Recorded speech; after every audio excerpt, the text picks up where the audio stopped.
Audiolibro El regalo de tu nombre, escrito por elsantonombre.org. Dejar las dudas a un lado. Uno de los pilares de la espiritualidad del Santo Nombre es la permanencia en el abandono a la voluntad de Dios. Pero, ¿cómo puedo discernir sin error lo que sería su voluntad para mí en un momento determinado? ¿Y cómo puedo volver a encaminar mi vida si ya me encuentro desviado y reconozco haberme apartado mucho de su orientación? Como siempre, el factor clave es la atención. Si te sitúas en el momento de manera atenta y desciendes un momento al corazón, tendrás claro el comportamiento que al Señor agradaría en esa situación. Es inequívoco el sentimiento que aparece, porque en cierto modo la voluntad de Dios está inscripta en lo que llamamos la conciencia personal. Si a esto, en una breve revisión, lo cotejas con la enseñanza de los evangelios, puedes dejar las dudas a un lado y obrar con toda la determinación necesaria. Las vacilaciones surgen cuando intentamos resolver la conducta adecuada desde la mente sola o con apresuramiento y ansiedad. La mente nunca terminará de objetar a esto y aquello, pues su naturaleza es precisamente mascullar variables. La duda es el entretenimiento que más le gusta. Este es el modo en que rellena su vacío, generando ambivalencias. Obtiene así algo de intensidad dentro de la opacidad que vive. Por ejemplo, este modo de obrar, según a Dios le agradaría, guiados por nuestro sincero parecer, suele ser criticado por el pensamiento. Esto es antropoformizar a Dios, es decir, atribuirles gustos y disgustos como si fuera humano, y así nos alejamos del campo de interés, que es decidir cuál es la conducta más coherente en esa circunstancia precisa. Una cosa es sentarse a discurrir en pos de abstracciones cada vez más sintéticas, y otra es buscar ser fieles a lo que sabemos y sentimos que debemos hacer. Es decir, no sabemos cómo sentirá Dios en su inescrutable magnificencia, pero sí podemos saber cómo nos sentimos nosotros con relación a Él, haciendo esto o aquello. Hay que aterrizar la espiritualidad, lo cual es encarnar los anhelos profundos. Volvemos siempre a la necesidad de diferenciar espiritualidad mental de espiritualidad vivencial. No se trata de oponer fe y razón, sino de comprender nuestra necesidad de acuerdo interior. Y respecto de aquello que mencionamos en cuanto a cómo volver si uno se haya desviado por haber tomado un camino diferente al que la conciencia profunda indicaba. Vale lo del recalculando que hace el GPS cuando nos desviamos. No importa cuánto nos alejemos del designio divino para nuestra vida, su gracia siempre está indicándonos por dónde ir para volver a la senda. Simplemente sitúate en el presente y espera. Te llegarán acontecimientos como nos pasa a cada instante, y entonces allí responde con coherencia a lo que aparezca. Esto por sí solo en poco tiempo te encamina. No importa el pasado para volver a casa, importa la intención de regresar y empezar ahora mismo a caminar en la nueva dirección.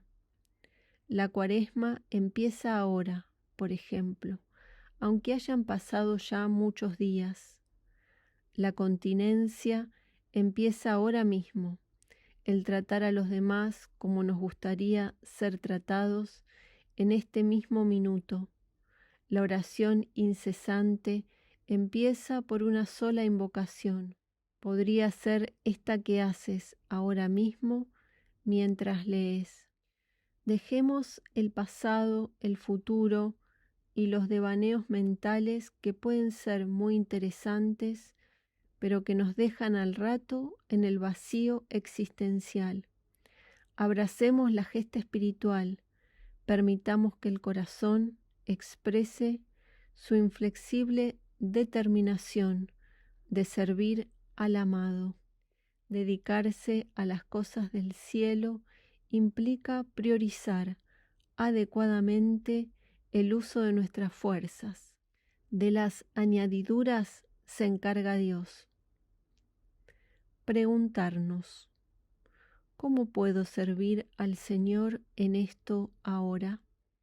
¿Qué sería en esta situación poner el espíritu al mando? Son preguntas que pueden servir como complemento para volver al rumbo más querido. Todo está en el corazón. Todo está en el corazón. Si se endurece o si se torna vivo, si está permeable al influjo del espíritu o si se va entumeciendo hasta ser un fósil y convertirse en piedra. No estamos hablando de ubicarse en una sensiblería, sino en la humildad del corazón.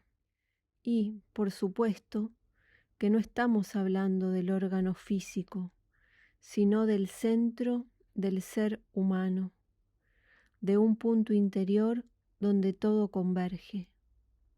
Allí empieza y termina todo. De allí nacen los pensamientos, las emociones y las acciones, y allí regresa como un eco el fruto de lo vivido. Es como el centro de una gran ciudad. Si hay atascos allí, todo se complica, hasta en los barrios y en la periferia. Me contó una anécdota muy ilustrativa. En una ocasión se le habían metido unas moscas en la ermita.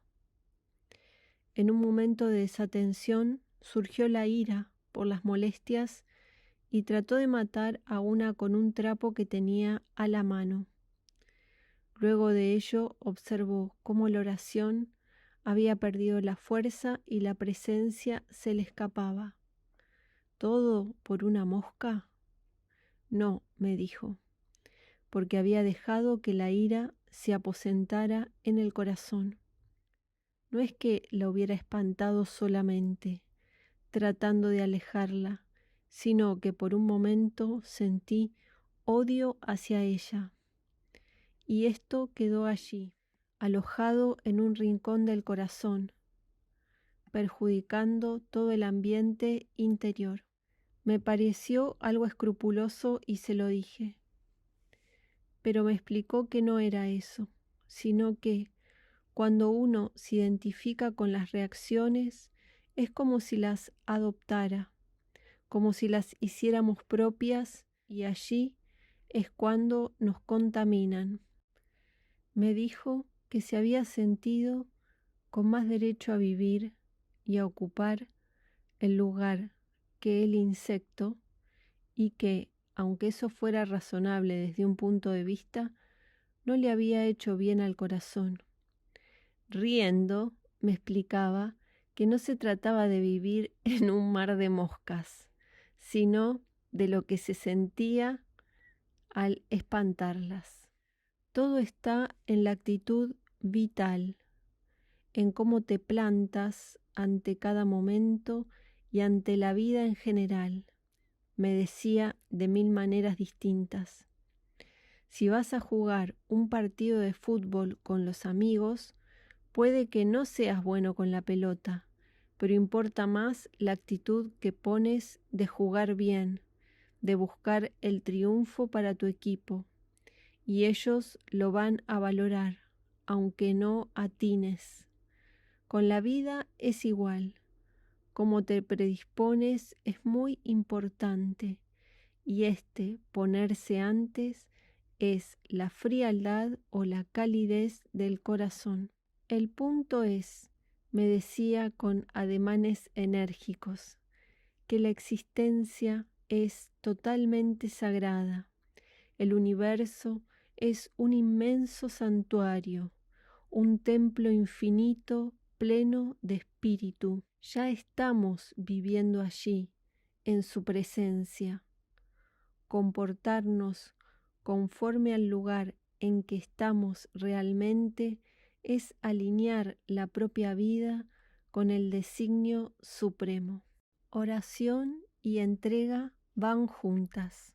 En lo que respecta a la búsqueda de la oración incesante, en el camino de la oración de Jesús o de la oración monológica o formas similares de orar que tienden a unificarnos completamente, hay un aspecto que solemos descuidar. Se trata de la actitud de entrega y confianza que necesitamos incorporar a la recitación del nombre. Más allá de cualquier método con el que se acompañe la oración, es decir, si se respira el nombre, si se atiende al corazón, si tal o cual postura o momento para orar, es decisivo encontrar en nosotros este acto interior devocional, esa adhesión profunda a la acción de la gracia en nosotros.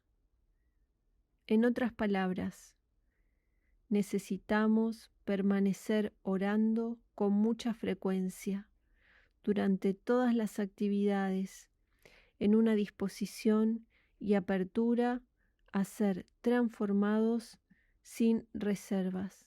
En cierto modo, es un vivir muriendo a nosotros mismos y a nuestras automáticas apetencias, realizar una invocación paciente y perseverante que anhela el propio olvido en pos del recuerdo de aquel a quien se invoca.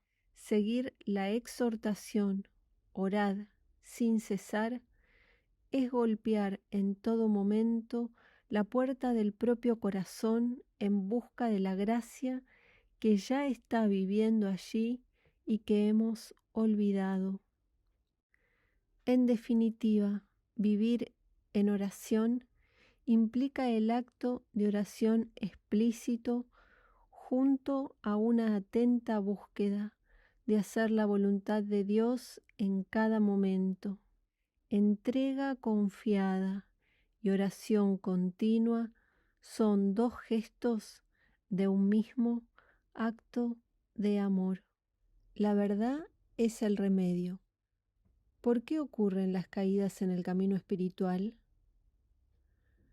Porque el camino espiritual es como cualquier camino o sendero en la tierra.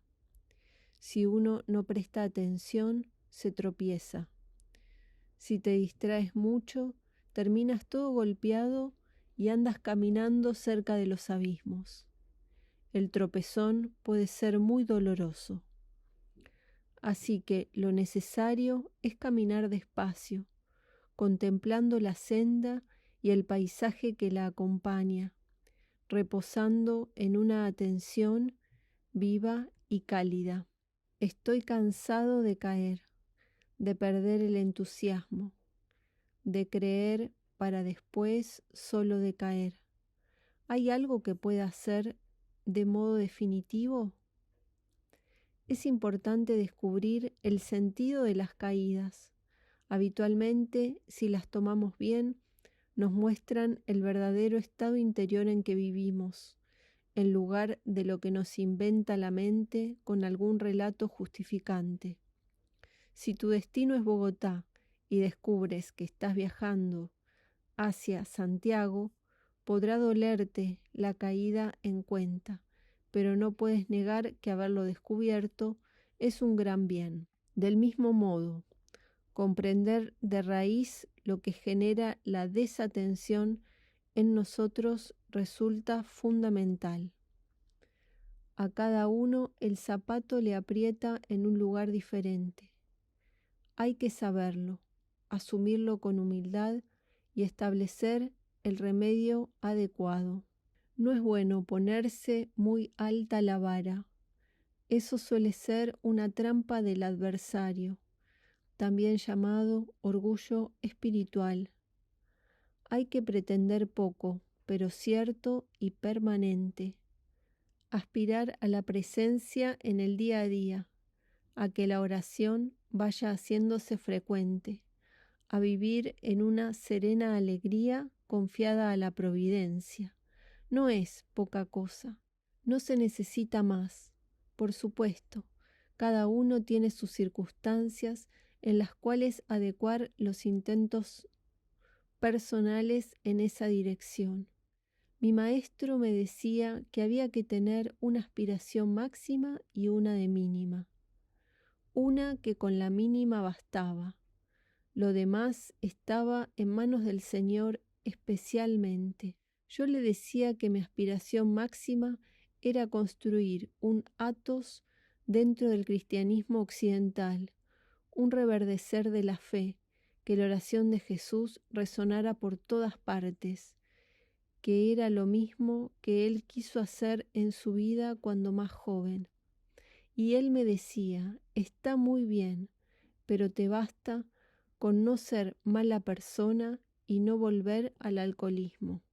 Existe una gran diferencia entre la mente y el corazón. El espíritu vive ahí, en el templo interior, y es el que da calor al corazón. Déjate guiar por él. La mente es engreída, juzgadora, especulativa. Sin el espíritu al mando, es una molestia constante y no sirve como herramienta. Cada vez que nos descubrimos siguiendo el hilo de las divagaciones, volvamos al instante presente, que es lo único que hay y donde Dios está manifiesto. Atiende en silencio a la percepción que toca haciendo un pequeño alto en tus movimientos. Deja entonces que brote en ti el santo nombre de Jesús. Es el lugar donde vives en mí. Lo que sucede en el cuerpo afecta a la mente y lo que sucede en la mente afecta al cuerpo. Es una relación recíproca.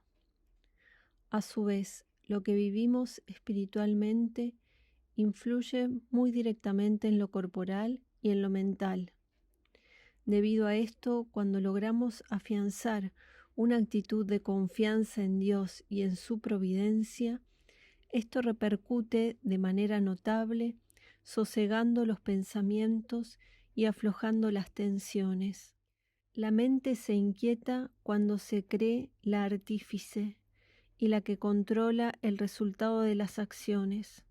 Por supuesto, la organización y planificación son funciones que le competen, pero en el marco del plan divino que va desarrollándose en todo. Si pierde este factor esencial en sus consideraciones, esa mente tenderá a la inquietud y permanecerá en el desasosiego, con la angustia resultante. El cuerpo no puede menos que reflejar estos sucesos interiores, defendiéndose a través de la tensión, y se le hace costumbre la crispación. Los músculos se contraen defensivamente por el constante temor latente ante el posible fracaso de las expectativas. Se nos hace hábito un vivir inquietos, y esto es una inercia de tensión muscular que impide la paz interior. No es infrecuente que esto derive en dolor o en enfermedad y malestar general. Es muy útil recordar esto y usarlo como indicador. Si me descubro tenso corporalmente e inquieto mentalmente, tengo la muestra de que he perdido la actitud de confianza en Dios.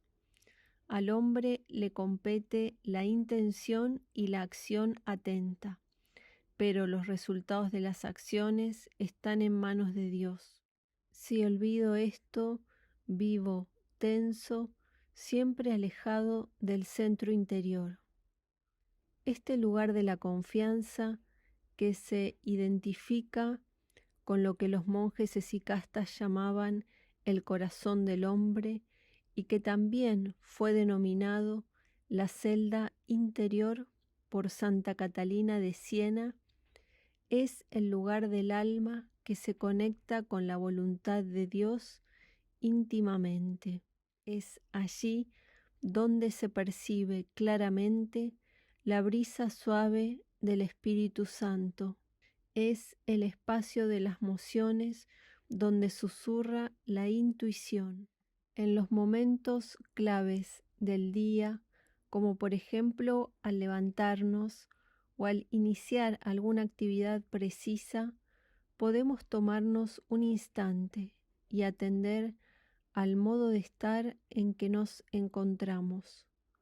¿Cómo está el cuerpo y la mente? Si hay contracción y agitación, si la prisa nos va llevando de las narices, es preciso revisar nuestra actitud. ¿Qué me estoy creyendo? Tal vez que estoy separado y solo a merced de acontecimientos azarosos en un universo caótico que avanza hacia la nada. Si esas creencias y pensamientos pasan por mi mente y me identifico con ellas, todo en mí tenderá a la apropiación y la posesividad. De ese modo no será posible la distensión. ¿Creo de veras que la vida tiene un sentido, que lo sagrado la inunda por doquier y que una providencia amorosa nos guía en todo momento? Pues entonces invoquemos el don de la coherencia, vayamos aflojando las defensas, quitémonos las amarguras y vivamos en la paz profunda. Todos sabemos en lo profundo del corazón, aunque para percibir este saber es preciso silenciarnos, que el universo, la vida y los acontecimientos forman parte de una trama de infinita variedad, tejida con la intención de Dios, y que esta intención es sabia más allá de nuestra comprensión. A esa sabiduría hemos de entregarnos con afectuosa soltura.